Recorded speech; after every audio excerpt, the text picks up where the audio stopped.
NCL টি-20তে প্রথম দিনেই জিসান আলমের সেঞ্চুরি, তাও আবার মাত্র 52 বল খেলেই।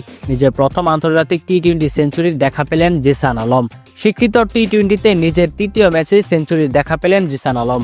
জিসান আলমের সেঞ্চুরি সুবাদে প্রথম ম্যাচে বরিশালকে 193 রানের বিশাল টার্গেট দিয়েছে ঢাকা মেট্রো। এনসিএল টি-20র জন্য দুর্দান্তভাবে মাঠগুলোকে প্রস্তুত করেছে বিসিবি। প্রত্যেকটা ম্যাচেই হাই স্কোরিং হবে তার সম্ভাবনা রয়েছে প্রচুর। তার প্রমাণ এই প্রথম ম্যাচই। জিসান আলমের করা এই সেঞ্চুরিটি বাংলাদেশের স্বীকৃত টি-20তে সবচেয়ে দ্রুততম সেঞ্চুরি। এমনকি 14তম ওভারে পরপর 5 বলে 5 ছক্কা হাঁকান জিসান আলম। ওই এক ওভারে তিনি নিয়েছেন 32 রান।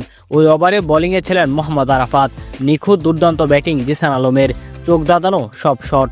প্রথম ম্যাচেই নজর কেড়ে নিয়েছেন দর্শকদের। তার এই সেঞ্চুরি পূরণের বড় ইনিংসে 10টি 6 এবং 4টি ছোট বাউন্ডারি ছিল।